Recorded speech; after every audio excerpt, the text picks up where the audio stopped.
Hi everyone, it's Miss Alyssa. And I'm Miss Teresa. And welcome back to another month of our book talk. So this month we got to read... We got to read Curse of the Night Witch, Emblem Island by Aster. So this is the first in a series and I think we both really liked it, right? Yeah, this is... I have to say that so far in 2021, this is one of my favorite books. I really liked it too. I really liked Maya and the Rising Dark as well. But Oh, I agree. yeah. It was really good. It was really a fun surprise at how good it was. I went into this book not really knowing anything about it, but it kept me at the edge of my seat from the very beginning all the way to the end. Like, For sure. I wanted to know what was happening to not only the people, the main characters, but like the whole island. Yeah, how was it formed and all that. Exactly. So let's just jump right in, and we couldn't pick a favorite character. So I think we should just go through all three main characters because they were all so great. Yes. So first is Engle. Oh, wonderful. So funny. I really was able to connect with him because I too am hungry no matter the situation.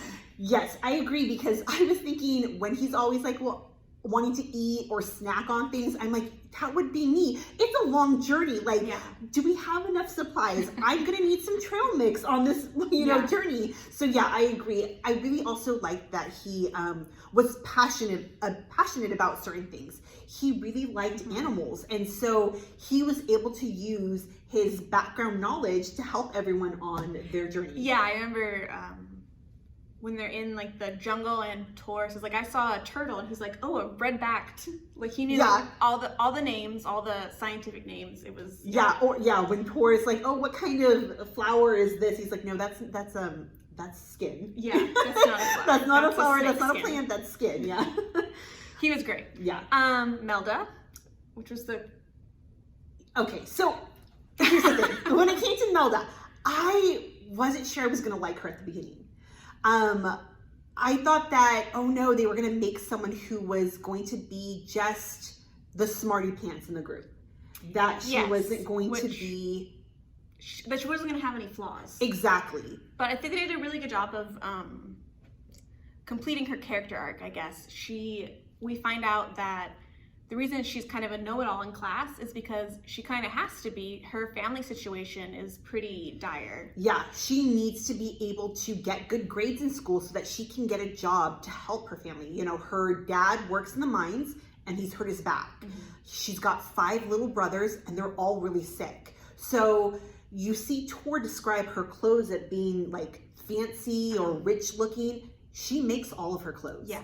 She makes not only her clothes, but clothes for her family. Mm-hmm. Like, so she knows how to make them look nice and last a long time. So I think they did, you're right, a good job at developing her from not just the know-it-all in the class or the kind of rival to Tor.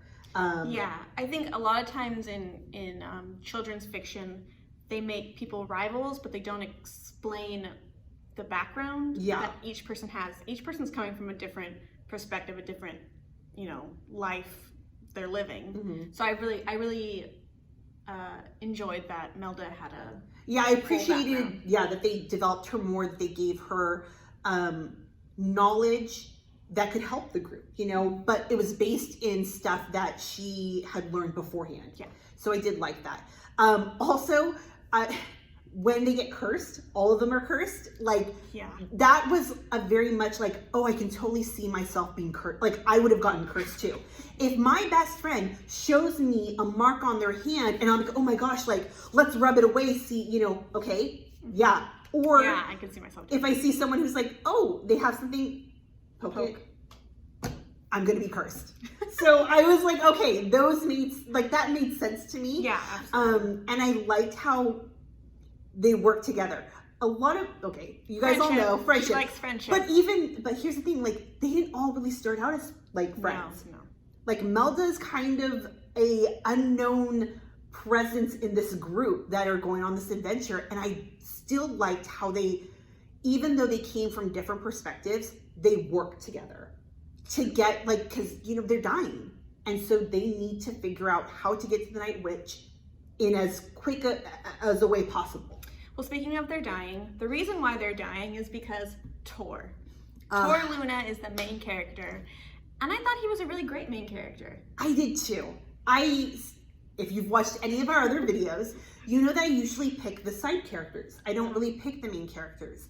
I thought Tor did a really good job of figuring out that I feel like the whole journey, you watch him grow up. You do. He starts off the tale with not really liking the emblem that he's given. He doesn't want the power to be a leader.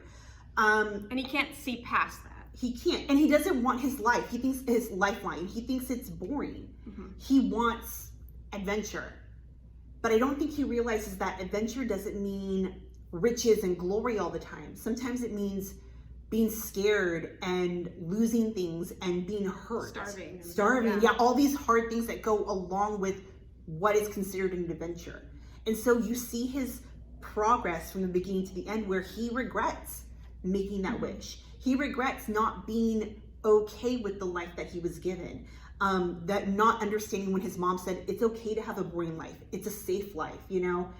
And it was really interesting to see that character.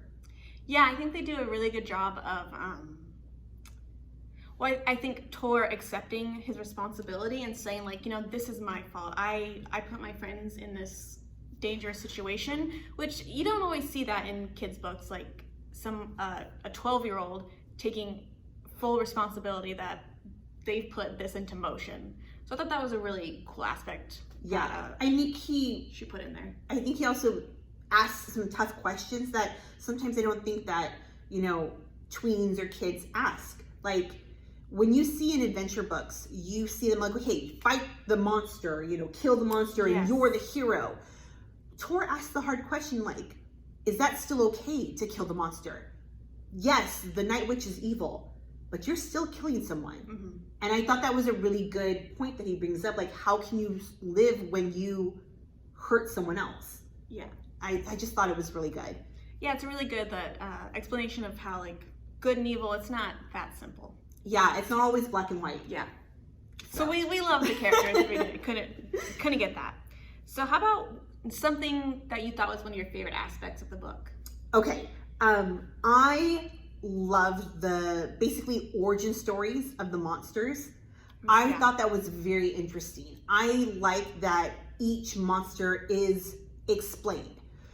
That was one of your critiques. Yes. For January. So if you guys watched our video from the Magnificent Monsters of Cedar Street, you know that it's a book within a book. So at the very beginning of it, you have the glossary explaining all the monsters. But then you don't meet the monsters, or you don't meet all of them later on in the book. This one, you get to meet every monster or every mythical person that is being explained in the book of Quentos. And you get to read their folktales. Yes. And so once you read the folktales, then you have the main characters meet the monsters. Yeah. And I really appreciated that. And I thought it made the book flow really well. Yeah, I thought that was an awesome addition. I totally agree. What about you? For me, I really like the Book of Quentos, which is like their mythology book. Mm-hmm. That was how they figured out how to find the Night Witch. They were smart enough to realize that, you know, there's a little bit of truth in every myth in here. Maybe we can, like, plot our travel that way, which I thought was really cool. And it is kind of true that myths these days in the real world, there is a little bit of truth in all of them. Yeah, urban legends, mythology, folk tales, they have a little bit of based in reality. And I really like the idea of having an emblem that everyone's born with an emblem, some aren't, but that they're all unique. And I just thought that was a really cool aspect of the world she built. And I also really like that all three of them are cursed. Yes. Because sometimes I don't think I would go on a crazy, scary mission unless I really had to, right? Maybe that's just me. I don't know. But I like that it added like a sense of urgency. You have a timeline. Yeah, there was a time limit. You have 7 days. You have a week. Yeah, you could feel that as you're reading the book. Like, they need to keep moving. Yeah, they can't stop. They have to. And yes, maybe following the tales in the Book of Quentos is not right, but it's all they got. Yeah. And they've got to, use that and talk to people and figure things out because the clock is ticking. Yeah.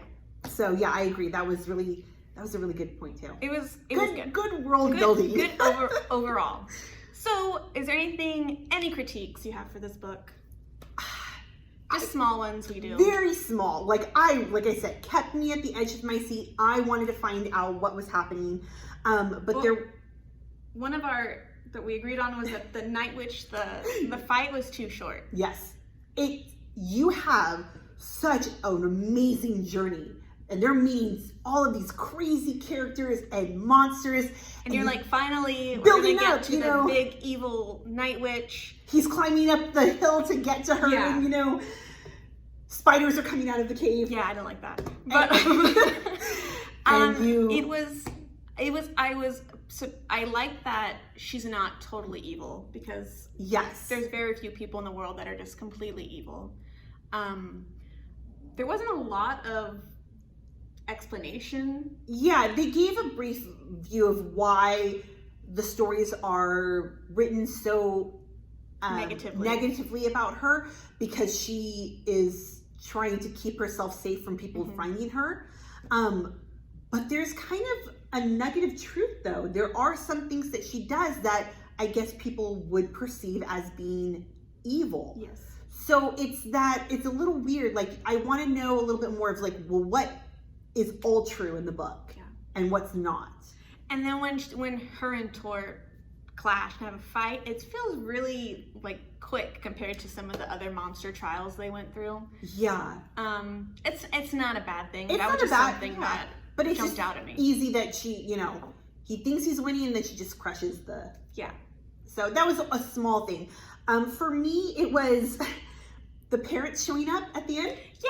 I was like, where did they? I would agree. It seemed a little left field. I mean, and you don't know how they got there. There's no how did they follow? Did they also figure out the book was a map? I mean, I guess the mother has the original version, or maybe they're just following. Like, have you seen 3 kids traveling by themselves? I know, but how did they get? But then when they go down the slide. Yeah, it was a lot that a little bit of a plot hole. Yeah, that was the only small thing. I mean, if you're really gonna question it, but it was nice that they all were able to travel back home though, using the little token. Again, it wasn't a bad thing. It was a question we had. Yeah. So would you read another book? Yes, I would. I love the characters. I love the world that is built. And I want to know, like, we know that a darkness is coming. It's growing. Evil is on its way. And so what does that mean for Tor and his friends? Well, if you read it, you know it ends with a huge cliffhanger.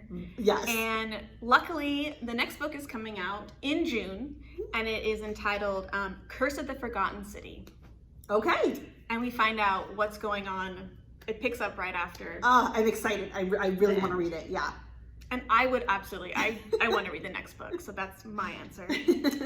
So, of course, now we have some recommendations for kind of similar books you might want to read if you need something to get you to June. Yes. So, if we're going with getting a power and going on an adventure, we have Ice Wolves by Amy Kaufman. And this right here is a book about 2 twins, and they both take on different elemental forms. One takes on a wolf, one takes on a dragon. Kind of like emblems. Yes, kind of like emblems. But the sad thing about this is that wolves and dragons don't get along. So one of the twins gets taken by the dragons and the other one has to go enlist in school to figure out how he can save his sister. And so this is an unforgettable story about finding one's place in a sharply divided world. Very similar themes. So the next one we have is Girl Giant and the Monkey King by Van Hong. So a really awesome title. Who wouldn't want to read this? But this is about 11-year-old she's keeping a secret. She's like super strong, like Superman strong. Oh my goodness. But she doesn't want to be strong. So after she accidentally releases the Monkey King, who is like a legendary trickster god, she makes a deal with the Monkey King that if she helps him get back his magical staff, he'll take her super strength away. Oh, okay. So it's kind of like how Tor is wishing away his emblem. she's wishing away her superpower, and I'm sure things get a little bit messy. Let's check that one out. And there's also a sequel to this one coming out as well. And then for May, we have A Wish in the Dark by Christina Soontornvat. So this one is I'm really excited to read this one. So it's about a boy named Pong who was born in a prison. Okay. And so he has never known freedom. That's where he's always been. So when he escapes from prison, he is kind of shocked that freedom outside isn't as what it's chalked up to be. And it's also about Knock, who is the prison warden's perfect daughter, and she is bent on tracking down Pong. But as she tracks him, she uncovers secrets that make her question the truth she has always held dear. So it's a little bit different than what we've read before, but it looks really good, and I'm really excited. Sounds really interesting. Okay, so hopefully we'll see you guys next month with A Wish in the Dark. Thanks for checking it out. We'll see you guys soon. Bye. Bye.